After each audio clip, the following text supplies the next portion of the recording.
ბატონ გოგა. მოგესალმებით. თქვენს განცხადებას მოვისმენთ და შემდეგ გადავიდეთ კითხვა-პასუხის სესიაზე. დიდი მადლობა ყურადღებისთვის, მივესალმები ყველა იმ ადამიანს, ვინც გვისმენს და მოგვისმენს. მე ვფიქრობ, რომ ძალიან მნიშვნელოვანი ეტაპი დადგა საქართველოს ჩვენი ქვეყნის განვითარებაში, ჩვენ სულ ეხლა ხანს გავხდით მოწმენი არჩევნების, რომელმაც არა მარტო ქართულ საზოგადოებაში, არამედ მთელი მსოფლიოს საზოგადოებაში ძალიან კეთილგანწყობილი გამოხმაურება ჰპოვა და ეს მართლაც ესე იყო. მე დიდი ხანი ამ ქვეყანაში ვცხოვრობ და რეალურად პირველად შევესწარი არჩევნებს, როდესაც ქართულ ამომრჩეველს ჰქონდა შესაძლებლობა თავისუფლად ყოველგვარი ძალდატანების გარეშე თავისი არჩევანი გაეკეთებინა. ბუნებრივია, როგორც ყველა ქვეყანაში, საქართველოშიც ამან არ ჩაიარა ექსცესების გარეშე, თუმცა ამ ექსცესებს თავისი ბუნება და წარმომავლობა აქვს და თუ საინტერესო იქნება თქვენთვის, მე ამასაც შევეხები. მე უბრალოდ ვფიქრობ, რომ ქართულმა საზოგადოებამ ძალიან დიდი ნაბიჯი გადადგა წინ. დღეს ბევრი მესმის შეწუხებული ხმა იმასთან დაკავშირებით, რომ ერთ-ერთმა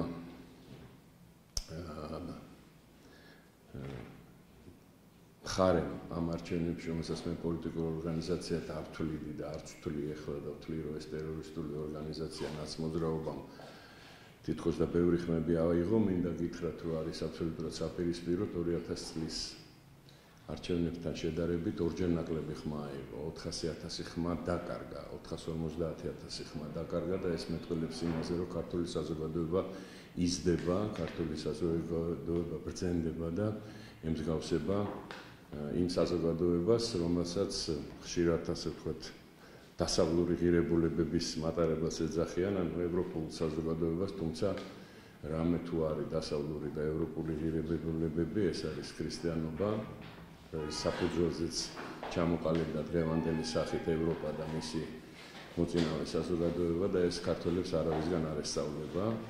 უბრალოდ ჩვენ უბრუნდებით ჩვენ ფესვებს, უბრუნდებით ჩვენ გონიერებას და ამის მშვენიერი მაგალითია ის, რომ ამ სიბნელეს, ამ პოსტსაბჭოურ სიბნელეს, რასაც ნაციონალური მოძრაობა ერქვა და ნაციონალური მოძრაობა იყო ნამდვილად მაგალითი პოსტსაბჭოური განვითარების და ეს ბევრ ქვეყანაშია და ამის მაგალითს ახლა მაგალითად უკრაინაში ვხედავთ ყველაზე ნათლად, რას ნიშნავს პოსტსაბჭოთა საზოგადოება ნელ-ნელა გამოდის ამ კოშმარიდან, ამ შოკიდან და ემსგავსება ცივილიზებულ საზოგადოებას და ეს მისასალმებელია ნამდვილად. თუმცა, რა თქმა უნდა, ის რომ 400,000 ადამიანი ცხოვრობს საქართველოში, რომელიც ხმას აძლევს ძალადობას, რომელიც ხმას აძლევს უკუღმართობას ცხოვრების, რომელიც ხმას აძლევს სიცრუეს, ეს რა თქმა უნდა მოსაწონი ვერ იქნება, მაგრამ ისე ვიმეორებ, თუ გავითვალისწინებთ იმ კონფორმის საბჭოური საზოგადოებების, რომელშიც მე მაგალითად გავიზარდე და მადლობა ხმერს თქვენ მხოლოდ ბავშვობაში მოესწარით, ალბათ ამას თუ საერთოდ მოესწარით, თუმცა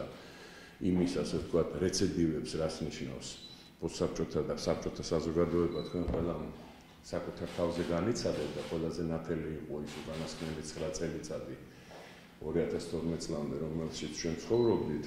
მინდა გითხრათ, რომ მაინც ძალიან სერიოზულად განვითარდით, იმიტომ რომ საბჭოთა კავშირის დროს საქართველო იყო ერთ-ერთი ყველაზე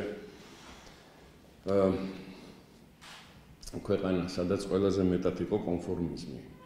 მინდა გითხრათ, რომ იმდენი უბედურება საქართველოსთვის, რამდენი საბჭოთა წყობილება მოიტანა, პროცენტულად არც ერთ სხვა რესპუბლიკას საბჭოთა კავშირში შემოვალს არ ქონია. ამდენი მსხვერპლი, ამდენი დევნა, ამდენი სისხლი, პრაქტიკულად არ დარჩა არც ერთი ოჯახი საქართველოში, რომელსაც ბოლშევიკების სისხლიანი ხელი არ შეხებია. მიუხედავად ამისა, საქართველოში იყო 400,000 კომუნისტი. ყველაზე დიდი კომუნისტური პარტია პროცენტულად, რა თქმა უნდა, და არარიცხობრივად იყო საქართველოში. ეს მეტყველებდა იმაზე, რომ ის ადამიანები, ვისი მამებიც დახვრიტეს, ვისი მამებიც აწამეს, გადაასახლეს, დედები, მამები, კომპარტიაში შედიოდნენ. არა იმიტომ, რომ უყვარდათ ლენინი და სტალინი და მარქსი, არამედ ეს კონფორმიზმის ერთ-ერთი ყველაზე მოკლე გზა იყო კეთილდღეობისთვის და ეს სახელოვნად გააგრძელა ნაციონალურმა მოძრაობამ და შედეგად მივიღეთ ის კოშმარი, რომელიც მივიღეთ. ამიტომ ის რომ ამხელა რაოდენობა ადამიანებმა უარი უთხრა კონფორმის, უარი უთხრა სიგნალეს, ეს რა თქმა უნდა მისასალმებელია და ეს ჩვენ საზოგადოებას უნდა უხაროდეს და არ უნდა აწუხებდეს. ესე უცებ განკორნება არ ხდება სარკომისგან და ბოლშევიზმის სარკომა იყო და ნაციონალური მოძრაობა მაგ სარკომის მეტასტაზები იყო. ამიტომ ბუნებრივია რომ ამას დრო უნდა და ახალი თაობა უნდა. ძალიან კარგად აღნიშნა ყოფილმა ელჩმა ამერიკის შეერთებული შტატების კენეტ იალოვიცმა, რომელმაც განცხადება გააკეთა არჩევნების მერე და თქვა, რომ მოვიდა დრო, როდესაც საქართველოში შეიცვალოს პოლიტიკური კლიმატი და შეიცვალოს პოლიტიკური თაობა და აბსოლუტურად სწორად თქვა, იმიტომ რომ წუმპე, რომელსაც დღევანდელი პოლიტიკური establishment-ი წარმოადგენს, ის წარსულს უნდა ჩაბარდეს და ჩაბარდა კიდეც და შედეგები, რომელსაც აჩვენებენ ეგრეთ წოდებული პოლიტიკური პარტიები, რომელიც უფრო საძმოებს და სადოებს, ასე ვთქვათ, გვაგონებს და არა პოლიტიკურ ორგანიზაციებს, იმიტომ რომ 1-2 ადამიანის გარშემო შეგროვილი რამდენიმე სამეგობრო, რომელიც აცხადებს პოლიტიკურ პრეტენზიას და როგორც წესი ეს პოლიტიკური პრეტენზია კრახით თავდება. და ჩვენ ყველა ვნახეთ ეს კრახები არაერთი ამ არჩევნებზე, როდესაც დიდი ამბიციების, უზომო ამბიციების და პატივმოყვარეობის, ასე ვთქვათ, მქონე ორგანიზაციები, რომელიც საკუთარ თავს პოლიტიკურ ორგანიზაციებს ეძახდნენ, ყველამ ერთად ბარიერი ვერ გადალახა. მიუხედავად ამისა, ქართული პრესა, რომელიც ერთ-ერთი პრობლემა არის ჩვენი საზოგადოების განვითარების ჩემი ღრმარწმენით, პრაქტიკულად ავსებულია აი ამ უდღეული პოლიტიკური ორგანიზაციების ეგრეთ წოდებული ლიდერების განცხადებები, თუმცა მათი ლიდერობა 0.00% შემოისაზღვრება ქართულ პოლიტიკურ სპექტრში. ამიტომ მე ვფიქრობ, რომ ესიც ერთ-ერთი ნიშანია იმის, რომ საზოგადოებამ ბევრად უფრო გაასწრო თავისი განვითარებით პრესის განვითარებას.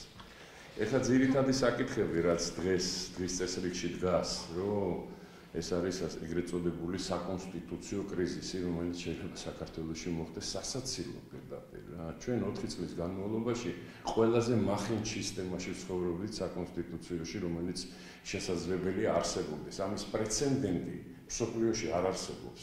ისეთი ტიპის კონსტიტუციის, რა კონსტიტუციისთან ჩვენ ვცხოვრობ, რომელიც ასე ვთქვათ, პათოლოგიურ ადამიანზე იყო პათოლოგიური ადამიანების მიერ შექმნილი. ეს არის აბსოლუტურად არაკონსტიტუცია, თუ სადმე არის დაუბალანსებელი, ვთქვათ, სახელმწიფო წრეების ურთიერთობა, ეს არის საქართველოს კონსტიტუციაში. მიუხედავად ამისა, ეს ქვეყანა არ ჩამოშილა. თუმცა წინაპირობა ამ კონსტიტუციაში ნამდვილად იყო, ამ სიმახინჯეში, რასაც კონსტიტუციას ეძახდა ნაციონალური მოძრაობა და საქართველო არ ჩამოინგრა, იმიტომ რომ ამის უამრავი მაგალითი არსებობს ქვეყანაში, როდესაც არის კარგი კონსტიტუცია, ძალიან ცუდი ხელისუფლება და ქვეყანა მეკავს კატასტროფამდე და ამის მშვენიერი მაგალითი იყო ისევ საბჭოთა კავშირი, იმიტომ რომ საბჭოთა კავშირის კონსტიტუციისნაირი დაბალანსებული კონსტიტუცია მე მგონი ამერიკის შეერთებულ შტატებს არ ჰქონდათ. სხვა საქმეა, როგორ ასრულებდნენ ამ კონსტიტუციას საბჭოთა კავშირში, რომელიც არაფრად ითვლებოდა საერთოდ, იყო პარატინა ხაღალდი. და ძალადობრივი რეჟიმი იყო შექმნილი. იგივე არ იყო ჩვენთან, აქაც ესე იგი ამ სიმახინჯეში, ამ 4 წლის განმავლობაში ქართულმა ოცნებამ შეძლო, რომ არ დანგრეულიყო ეს ქვეყანა, იმიტომ რომ ყველა სხვა შემთხვევაში იმ კონსტიტუციის პირობებში დაინგრეოდა. ამიტომ თავარი არის ის, ვინ მართავს ქვეყანას და არა რა დოკუმენტი მართავს. ეხლა რაც შეეხება ამ კონსტიტუციურ უმრავლესობას. მე მინდა გითხრა და ამის შესახებ შენევრად ისაუბრა სალომე ზურაბიშვილმა და მინდა დაუბრუნდე მაგას, რომ როდესაც ერთ მხარეს არის საზოგადოება და მეორე მხარეს არის ფაშისტური ორგანიზაცია, ტერორისტული, რომელმაც ამა თუ იმ ხერხებით მოიპოვა რაღაც წარმომადგენლობა პარლამენტში, ბუნებრივია, რომ ყველაფერი უნდა გაკეთდეს იმისთვის, რომ ამ ფაშისტურ და სადისტურ ორგანიზაციას არ ჰქონდეს შესაძლებლობა, რომ დაამახინჯოს საზოგადოების ცხოვრება. სხვა არაფერი ნაციონალურ მოძრაობას ამ 4 წლის განმავლობაში პარლამენტში არ უკეთებია. მათ არ მიუღიათ არც ერთი დოკუმენტი. ეს იყო საბოტაჟის ჯგუფი, რომელიც ღედაღამებს ცდილობდა მხოლოდ იმას, რომ როგორმე დაზიანებულიყო ეს ქვეყანა.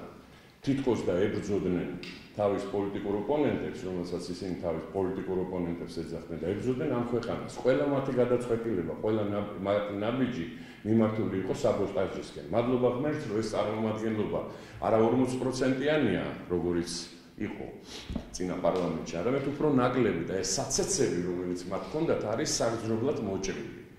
ამიტომ საუბარი, რასაც ჩვენ გვესმის ახლა რა, რომ აი ოპოზიციას მიეცით ხმა, ეს არის ფარისეულობის, სიცრუის, აი პირდაპირ ანატომია საქართველოში, ეს ეგრეთ წოდებული სამოქალაქო საზოგადოება, თითქოს რაღაც ჯგუფი არის, ვინც არიან სამოქალაქო და მთელი დანარჩენი საქართველო ეთყობა სამოქალაქო არ არის. არა მოქალაქეები არ არიან, აი ისინი არიან. ეგენი არიან ნაციონალური მოძრაობის, ასე ვთქვათ, ხარდამჭერები და წარმომადგენლები, მაგრამ ბუღაძეები, კაკაბაძეები და ასე შემდეგ, ეს ხოშტარიას მამა, რომელიც ასე ვთქვათ, და თანაც შენერგულად ლაპარაკობენ, რომ ოპოზიციას მივცეთ ხმა, თუმცა აბსოლუტურად ნათელია, რომ მეორე ტურში ოპოზიცია არის მხოლოდ ნაციონალური მოძრაობა. ოღონდ არ იძახიან, რომ აი ნაციონალური მოძრაობა ოპოზიციას მივცეთ ხმა, ეგ ასე ვთქვათ, ახალი ხერხები გამოიგონეს შენიღბის. ორი პრაქტიკულად ცალსახად ნათელი ანალიზის შედეგად ხერხი, რომელიც იყო გამოყენებული ნაციონალური მოძრაობის მიერ იმისთვის, რომ ეს არჩევნები ყოფილიყო რამენაერად ამღვრეული და ამის დიდოსტატები ყავს ხათუნა გოგორიშვილი და მიხეილ მაჭავარიანი და პარადოქსია, რომ ხათუნა გოგორიშვილი ეს გაყალბების დედა საერთოდ ქართულ პოლიტიკაში არჩევნების სამართალს კითხულობს დღეს. წარმოიდგინეთ კავკასიის არჩევნების სამართალს. ადამიანი, რომელმაც მოიგონა ყველა მეთოდი გაყალბების, რაც კი შეიძლება რომ მოგონილიყო საერთოდ ამ სოფლიოში ალბათ და ყველაფერი გამოიყენა, ის სამართალს კითხულობს. წარმოიდგინეთ რა, როგორი ასე ვთქვათ საზოგადოებაში გვიწევს ნაწილში ყოველ შემთხვევაში. ორი თემა იყო ძალიან მარტივი. პირველი, რაც ყველაზე მეტად ასე ვთქვათ გამოჩნდა, ეს არის გაბათილებული ბიულეტენები, არანორმალური რაოდენობა და ბუნებრივია დიდ ქალაქებში ასე ვთქვათ ამასაც მიზანმიმართული ჰქონდა ყველგან. ეს იყო პირდაპირი დირექტივა ნაციონალური მოძრაობის მიერ თავისი განმშრომლებისთვის და თავისი ასე ვთქვათ წარმომადგენლებისთვის, რომ ზოგან ხელი არ მოეწერათ, ზოგან ბეჭედი არ დაერტყათ, ზოგან სხვა კიდე რაღაცა ფანდი გამოიყენებინათ იმისთვის, რომ ბიულეტენი ყოფილიყო გაუქმებული. სოფლებში და რაიონებში, იქ სადაც ადამიანები უფრო კარგად იცნობენ ერთმანეთს, ეს მიზანმიმართულად ხდებოდა ვთქვათ ნაციონალური მოძრაობის აქტივისტების და მხარდაჭერების სასარგებლოდ, რომელსაც ცნობდნენ დიდ ქალაქებში, სადაც ეს შეუძლებელი იყო, ამას ასე ვთქვათ მიზანმიმართული ხასიათი ჰქონდა უბრალოდ ბიულეტენების გაუქმების. რატო? იმიტომ რომ ბუნებრივია, რომ პროცენტულად ორჯერ მეტი ხმები აერო ნაციონალურმა ქართულმა ოცნებამ, ბუნებრივია, რომ ბიულეტენებში სადაც არ უნდა გავხსნათ, ორჯერ მეტი ხმები იქნება გაუქმებული იმისი რა, ეს ელემენტარული მათემატიკაა. ქართული ოცნების. ეს იყო მიზანმიმართებულად გაკეთებული და ზუსტად ვიცი, რომ ესე იგი ეს დირექტივა იყო პირდაპირ წამოსული და მეორე მათი მხარდამჭერები და მათი ასე ვთქვათ აქტივისტები გამოდიოდნენ საარჩევნო უბნიდან და ხმა ჰქონდათ მიცემული ნაციონალურ მოძრაობაზე და იძახდნენ, რომ ხმა მივეცით ქართულ ოცნებას. ეს ის მიზანმიმართულად იყო გაკეთებული იმისთვის, რომ ეგზიტ პოლებში ყოფილიყო ის განსხვავება, რომელიც ჩვენ საბოლოო ჯამში მივიღეთ. თუმცა მინდა გითხრათ, რომ რეალურად ის ეგზიტ პოლები, რომელსაც სინდისიანმა ასე ვთქვათ გამოკითხვებმა ჩაატარა, რეალურად ყველგან ერთი და იგივე სურათი ჩანდა. ყველგან. უბრალოდ ისევ ეს ორი ფაქტორი იყო ის, რისი წინაპირობაც უნდა ყოფილიყო ყველა დანარჩენ ფაქტორებთან ერთად იმ გეგმის განხორციელების, რომელსაც ნაციონალური მოძრაობა აპირებდა და რას აპირებდა, ყველა მოვისმინეთ კარგად და ეხლა იქ ის რომ იმაშვებიან რა აქტეტურია თუ არ არის, იქ ზუსტად რომ ბობოხიძე ლაპარაკობს, წერეთელი ლაპარაკობს, სააკაშვილი ლაპარაკობს, პეტრეცისკარიშვილი ლაპარაკობს. ამას მე სრული პასუხისგებლობით გეუბნებით, რომ ესენი ლაპარაკობენ ის იმ ჩანაწერებში. ესენი გეგმავენ იმას, რასაც გეგმავდნენ, უბრალოდ ქართულმა საზოგადოებამ არ დაუშვა ეს. ქართულმა საზოგადოებამ არ მიცა შესაძლებლობა და ქართულმა ამომრჩეველმა რომ ეს თავისი ბოროტი გეგმები განახორციელებინათ, თავის მანქანის აფეთქებიან, დედიან, ბუდიან, ეს იყო ერთი დიდი, ასე ვთქვათ, გეგმა, რომელიც ნაბიჯ უნდა განხორციელებულიყო და შედეგად უნდა მიგვეღო არეულობა ამ ქვეყანაში მეიდანი, როგორც მაგათ ჰქონდათ ჩაფიქრებული, თუმცა ისევ მეორე მათ ვერ გასაზღვრეს, რომ ისინი დარჩენ გუშინ წინდელ დღეში. და ქართული საზოგადოება დღევანდელ დღეშია, ბევრად უფრო წინწასული. ბევრად უფრო განვითარებული და ბევრად უფრო გონიერი და ბევრად უფრო გამოცდილი, იმიტომ რომ საქართველოს ვეღარადოსდროს ვერ დააბრუნებ წუმპეში სამოქალაქო დაპირისპირების. ბატონო, შეიძლება კითხვა კითხვებსაც დავსვამ. დღეს ანუ ახალი ვიდეო მიმართვა ყოფილი პრეზიდენტ სააკაშვილის, სადაც საუბარია, რომ მე არასდროს მithქვამს, რომ პირველი ტურის დასრულებამდე ჩამოვიდოდი. ჩვენ ვაპირებთ პირველ ტურში გამარჯვებას და შემდეგ ჩამოსვლას მეორე ტურისთვის, თუმცა გაყალბდა პირველი ტური. არ თუ პირველი ტურისთვის იმას აპირებდნენ, რაღაცა უნდა ჩამოსულიყო მეორე ტური. არა ვიცი რა უნდა ასწავლო. ეს არის სიცრუე. ეს ადამიანების სიცრუის, სიყალბის, სიმახინჯის მეტის თქვენ რამე გაგიგიათ, მაგრამ როდისმე თქვენ მართალი სიტყვა სააკაშვილისგან გაგიგიათ? სიცრუეზე წევს, სიცრუეს იფარებს, სიცრუეს ფიქრობს. არასოდეს მართალი მას ქართველებისთვის არ უთქვია. ყველაფერი, რასაც ის ლაპარაკობს, არის სიცრუე და ყოველთვის სიცრუე იყო. რასაც ისინი ლაპარაკობენ, არის სიცრუე. აი ახლა დაწყებული ამ საკონსტიტუციო საფრთხისგან, ეგრეთ წოდებულისგან, თვითონაც მისი მხარდამჭერები, საერთოდ ეს ორგანიზაცია დგას სიცრუეზე. ლაპარაკობდნენ ერთს, აკეთებდნენ მეორეს, ფიქრობდნენ მესამეს და ამას ყველანი კარგად ხედავდით. დემოკრატიის შუქურა. დემოკრატიის შუქურა, სადაც არ ვიცი, ხა გუშინდელი სერია თუ ნახეთ ეროკრატიის, რას უშვებოდნენ ჩვენ დედებს, სოვლებს. ჩვენ დედებს საპატიმროებში მოსულებს თავისი ქმრების, ძმების და შვილების სანახავად. ეს არის ყველაფერი დოკუმენტური მასალაზე, ეს არის სიმართლე. ეს არის კონკრეტული ოჯახები, კონკრეტული პიროვნებები, ვისგანაც მოსმენილი მაქვს ეს ისტორიები. იქ კაც ბიჭმა, რომელმაც თავი ჩამოირჩო ამის გამო გუშინდელ სერიაში, ხო? ის ნამდვილად რეალობა უბრალოდ გვარი მაქვს შეცვლილი 40-აზეა, თორე სხვა გვარის იყო და თავი ჩამოირჩო, იმიტომ რომ თავისი ცოლის სურათი აჩვენეს. რომელიც იძულებული იყო, იმიტომ რომ ყველა ციხეში ეს მარტო ქართულ ციხეში არ არის ქალი რო შედის, მიდის მისი ჭრეკვა და ხანდახან გინეკოლოგიური ჭრეკვაც მიდის, იმიტომ რომ ცნობილია, რომ ამ მეთოდებით ნარკოტიკი რაღაცეები შეაქვთ. ეს აქ ახალი არაფერი არ იყო. ნოუ-ჰაუ ის იყო, რომ ამ პირებს მე თვითონ უყურებდნენ, მე ამონტაჟებდნენ და პატიმრებს აჩვენებდნენ. და მე თვითონ ვარ ციხეში ნაჯდომი და მინდა გითხრათ, რომ ეჭვზე უარესი არაფერი ჯობია დაგანგრიონ, ქცემონ, ფეხებით ჩამოკიდონ, რაც გინდა გიქნან, ოღონდ ოჯახის წევრზე ეჭვს ნუ ჩანერგავენ შენში, ამაზე დიდი ტანჯვა, კაცისთვის არაფერი არ არის, ამას კადრულობდნენ. ამის მკადრებლებს აძლევენ ხმას საქართველოში. არანაირი კითხვები არ მაქვს, გითხარით, იმიტომ რომ ეს პოსტსაბჭოთა საზოგადოებაა, იმიტომ რომ კომუნისტები იყვნენ. კომუნისტ პარტბილეთებს იღებდნენ ის ადამიანები, ვისაც მამები და ბაბუები ყავდათ კომუნისტების მიერ დახრეტილები. როგორ არ არიან დარჩენილები? დასჯილები.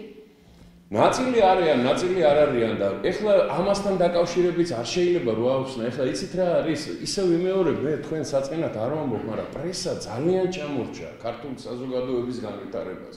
გუშინ წინდილ დღეში დარჩა. რაღაცა აი ნახეთ რა გადახედეთ, აი ხა საიტებს უყურებ, მაინტერესებს ძალიან ამ ცხოვრებით ცხოვრობ ჩემი საზოგადოება და იმან ეს განაცხადა. ვინ განაცხადა? 0.01% რომ იყო არჩევნებში პარტიამ. ან რომ დაიშალა იმისი, რა ქვია, იმის კარტის სახლივი და არაფერი რო არ დარჩა მაგისგან. იმის წარმომადგენელი რასაცხადებს.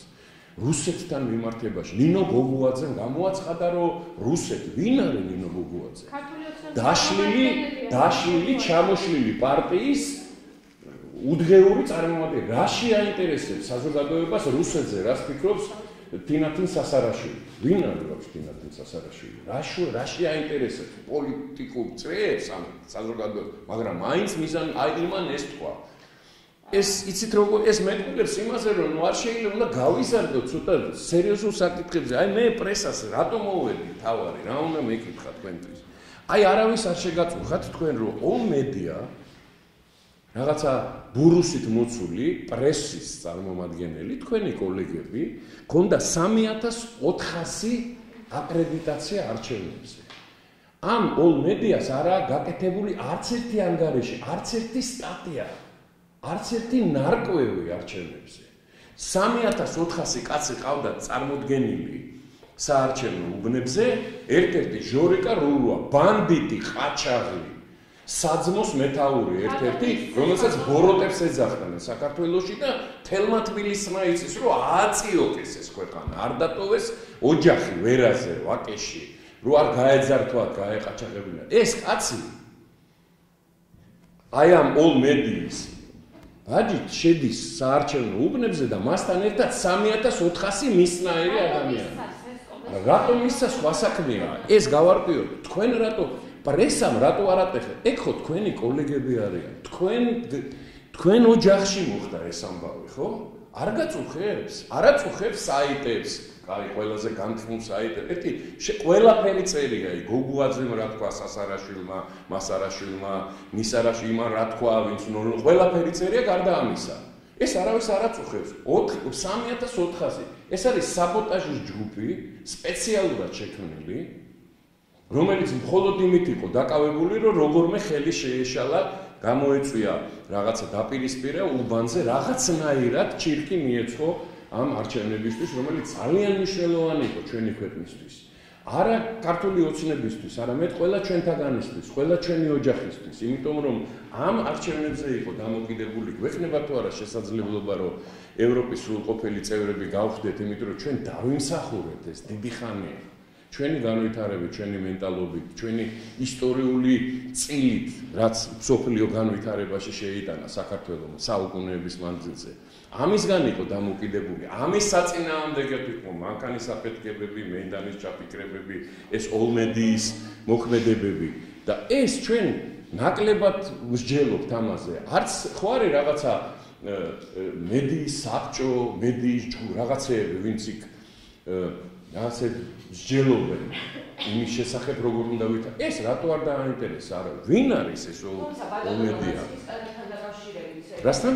კადრებთან დაკავშირებით ერთ-ერთი პირველისგანაც ასე თქვა ყველაზე დიდი ნეგატივის საზოგადოებისგან წავიდა ეს იყო ბედუკაძე, რომელიც აბსოლუტურად არც დაჟირი არ პასუხისგებაში არ მიეცა.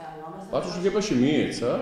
ოღონდ იმის გამო რომ ითანამშრომლა იმასთან რა ქვია. ერთი წუთი მართლმეინე მიეცა პასუხისგებლაში, მაგრამ ითანამშრომლა გამოძიებასთან ძალიან მნიშვნელოვანი ინფორმაცია მიაწოდა და ამის გამო ასე ვთქვათ, იქნა შეწყალებული თუ რა ეგ პროცედურა არ მაგრამ და რა ბედუკაძე. ანუ ის სამართლიანია ის, რომ მას შეხავათი გაუწიეს ამ კუთხით და თავისუფალი. ახან ეს არის მიღებული პრაქტიკა მთელ მსოფლიოში.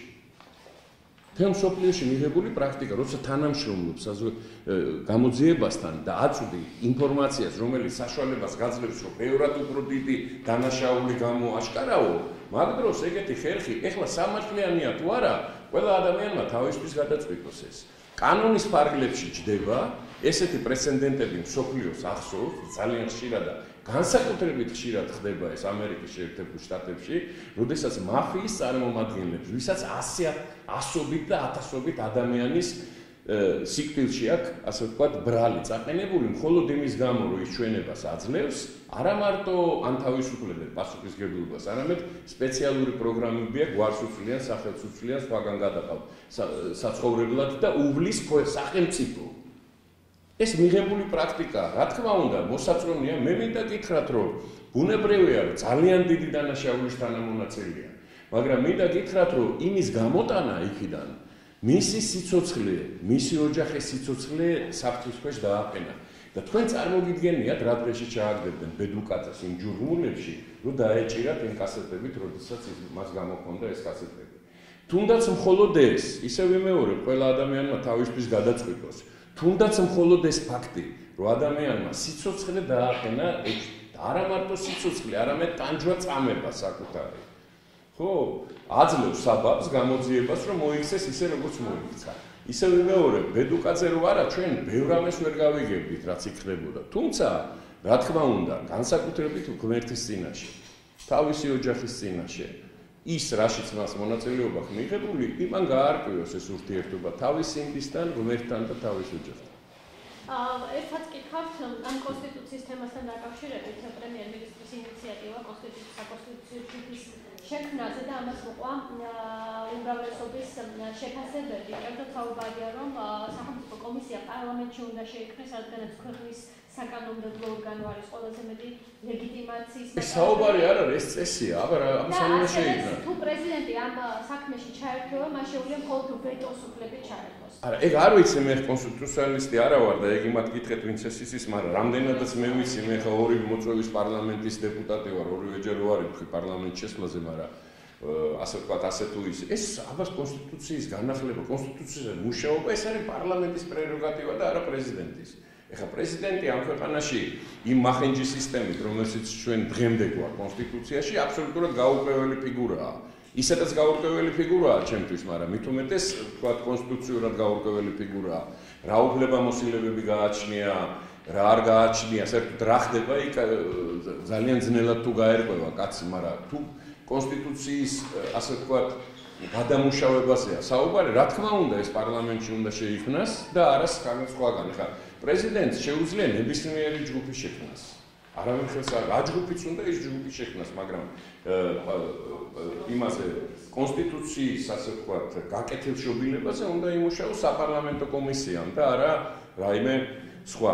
ეხლა სანამ თუ რამე კითხვები გაგიჩნდება თუ არა და სამი საკითხი არ ნამდვილად აი ამ მეორე ტური მოდის, არ შეიძლება რომ უბრალოდ ძალიან საინტერესოა ჩემთვის სამი პოზიცია, რომელიც აი ამ საზოგადოების ძალიან სერიოზულ თითქოს და თუმცა მე ისე ვფიქრობ, რომ ეს ინსპირირებული პოლემიკაა და საზოგადოებას ნაკლებად აწუხებს საკითხები, მაგრამ ნუ პრესაში მიდის, ასე ვთქვათ, გაუთავებელი, რომ ეს თითქოს და ოპოზიციურ პარტიებს ოპოზიციას უნდა მიეცეს ხმა, რომ ნაციონალებს არ მიეცეს, რომ ოცნებას არ კონდეს უმრავლე, ასე რომ ნაციონალებს პლუს ერთი ხმა ყველა რაიონში რა. ეხლა ჩემთვის სამი მანიშნებელია, ეს არის სამი ფიგურა, ეს არის ქუთაისი, ეს არის მთაწმინდა და ეს არის ზუგდიდი. ზუგდიდში ქალბატონი სანდრა რულოვსი იყრის კენჭს. ჰოლანდიის მოქალაქე, ქმარი უკრაინის მოქალაქე, შვილები ამერიკის მოქალაქეები. რა შუაშია სამეგრელოში სანდრა რულოვსი გამაგებია. თუ არა, აი ეს დაუოკებელი ჟინი კეთილდღეობის, საკუთარი პატივმოყვარეობის და საკუთარი ასე ინტერესების რა კავშირი აქვს სანდრა რულოვს სამეგრელოსთან ერთმანეთთან? მე რა კავშირი მაქვს ვიცი. მე ოდიშელი აზნაური ვარ, წარმოშობით სამეგრელოდან და ვიცი კარგად რა. აი სანდრა რულოვსი რა შუაშია? მეგრელებს მინდა ვკითხო, ჩემ ასე ვთქვათ, მიწაწყლის წარმომადგენლ, რა შუაშია საერთოდ? რა კავშირი აქვს სანდრა რულოვს? ან რატო უყვარს სანდრა რულოვს? ჰოლანდია არ უყვარს. ჰოლანდიაში ჩავიდეს, იქ თქვათ პრობლემები არ არის, იქ ხალხს ბრუნვა არ ჭირდება, ჭირდება. ან ამერიკაში სადაც ეხლა ცხოვრობს, ან უკრაინაში თავის ქმართან ერთად უკრაინაში რო პრობლემები მაგას ქვია და ხალხს რო უჭირს, იქ უჭირს. რატომ მაინც და მაინც იქ? რატო არ უსვავს ადამიანი თავის თავს კითხვას, რომ რატომ მაინც და მაინც სამეგრელოში? იმიტომ რომ იქ არის ბუდე, კოხტა კოდუების, მეგის კარდავების, ახალაიების, იქ არის ბუდე. იმაზე დაყნობით, იმ ბუდეზე დაყნობით ცდილობენ, რომ არეულობა, დაპირისპირება გაგრძელდეს ამ ქვეყანაში. იქ არის საფუძველი მაგისი, ამიტომ არის სანდრა რულოვსი მივლენილი იქ. მეორე საკითხი ახლა.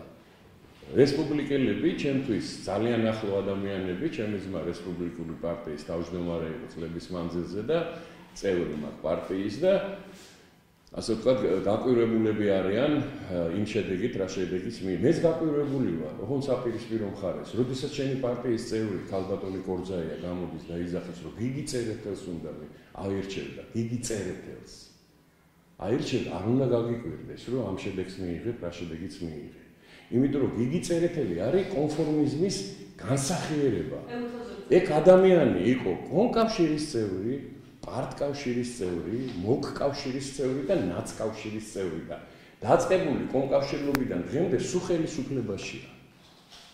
უკვე მეორე 10 წლეული წავიდა რომ ხელისუფლებაში, იმიტომ რომ კონფორმისტი იყო მთელი ცხოვრება და როცა შენ მოუწოდებ რომ თან კონფორმის, თან ძალადობის ერთ-ერთ ასე ვთქვათ გამправებელს, აი მთელი კატასტროფის ხმა მისცენ და არა ვთქვათ იქ კობანარჩემაშვილი, რომელიც ჩემის აზრით ყველაზე ღირსეული ადამიანი აღმოჩნდა იმ ხელისუფლებიდან, რომელსაც ის თავის დროზე წარმოადგენდა, მიუხედავად იმისა, რომ მასთან ჰქონდა პირადი დაპირისპირება 2003 წელს და ეს ტელევიზორებშიც იყო და პირადი, მაგრამ მთელი მისი ცხოვრება დანარჩენი მეტყველებდა იმაზე, რომ ეს არის ღირსეული ადამიანი, რომელმაც არ მაშინ დაკარგა ღირსება და არც მერე დაკარგა ღირსება და ღირსეულად ცხოვრობს დღემდე.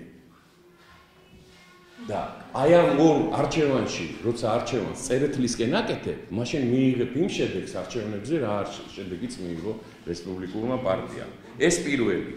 სამ ზუგდიდზე ვილაპარაკეთ და ეხლა მთაწმინდა რა. მთაწმინდაზე არის სალომე ზურაბიშვილი და ნიკოლოზ რურუა. ეს რურუა წარმომადგენელი აი ბოროტების საძმოსი, რომელმაც აი იპარპაშა საქართველოს თბილისში თუ ვინმე მიპარპაშა და ყველას კარგად გვახსოვს ამნეზია ქართულ საზოგადოებას არა არის. მაგრამ ამას თავი გავანებებ. წარსული და მომავალი უპირისპირდება ერთმანეთს. სალომე ზურაბიშვილი არის ხალბატონი, რომელმაც გაიყვანა რუსული ბაზები და რუსული ტანკები საქართველოსდან. და ნიკუშა რურუა არის ადამიანი, რომელმაც შემოიყვანა ის ტანკები უკან და დააყენა 35 კილომეტრში თავის პარტიასთან ერთად, რომელსაც ის დღესაც წარმოადგენს ნაციონალური მოძრაობა. სალომე ზურაბიშვილი არის აზრი ევროპაში წასული, განვითარებული და ხვალინდელი დღის მატარებელი და ნიკოლოზ რურუა არის გუშინდელი სიბნელის წარმომადგენელი, უვიცობის, უტიფრობის, უცხვირპირობის რა. და აი ამ ორ პერსონას შორის აი სამივე მაგალითი, რომელიც მოვიყვანე, ძალიან ნიშანდობლივია, რომელიც აჩვენებს მდგომარეობას დღევანდელი საღი ქართული საზოგადოების, რომელმაც ეს არჩევნები ჩაატარა და მთელ მსოფლიოს დაანახა, რა ქვეყანაა საქართველო, რომელმაც ყველაზე სწრაფად განიცადა მეტამორფოზა პოსტსაბჭოთა სივრცეში და დაუბრუნდა თავის ფესვებს ყველაზე სწრაფად. და მეორე ნაწილია სიბნელე, ეს გუშინდელი დღე, რომელიც გვეკაჩება იმ წუმპეში, რა წუმპიდანაც ამოვედით, მადლობა ღმერთს და ეხლა ტანს ვიბანთ უკვე და ვირესხავთ, რომ ეს ნარჩენები ამ წუმპის ჩამოვირიცხოთ ერთხელ და სამუდამოდ. აი ეს არის დღევანდელი არჩევანი, ხვალ არის ასე ვთქვათ ზუგდიდში ერთი ნაწილი და მერე წინ გველოდება მეორე ტური და აი ამ მოცემულობით მივდივართ ამ მეორე ტურამდე და იმედი მაქვს, რომ და დარწმუნებული ვარ, რომ ქართულმა საზოგადოებამ თავის არჩევანი უკვე გააკეთა და ამ არჩევანს კიდევ ერთხელ დაადასტურებს 30 ოქტომბერს.